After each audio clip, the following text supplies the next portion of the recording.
ఇక సుధీర్ రెడ్డి సాబు చైర్మన్ ఉండే దానికి మూసీ రివర్ డెవలప్మెంట్ కార్పొరేషన్ ఆయన నాయకత్వంలోనే చేసినాం. మొత్తం లెక్క తీపిచ్చినాం సార్. నేను అప్పుడు మున్సిపల్ మంత్రిని, కేసీఆర్ సార్ చెప్తే మేమిద్దరం లెక్క తీసినాం.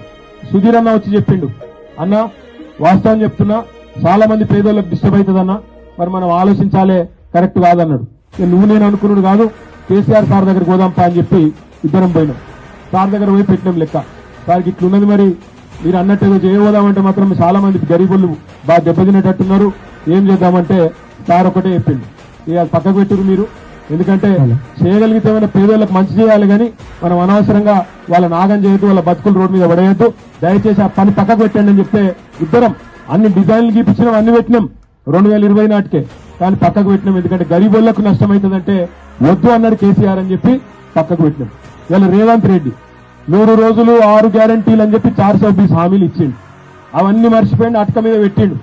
ఇందిరమ్మ రాజ్యం అన్నాడు, ఇంకోటి అన్నాడు, రాగానే 1,50,000 కోట్ల దుకాణం మొదలు పెట్టిండు. అసలు నాకు తెలియక అడుగుతా, మా ప్రభుత్వం ఉన్నప్పుడు ఇదే ప్రాజెక్టుకు మేము లెక్క కట్టింది 16,000 కోట్లలో అయిపోతుందని లెక్క కట్టినాం. మరి ఇలా ఎగ్దం 10 రెట్లు ఎట్లా పెరిగింది?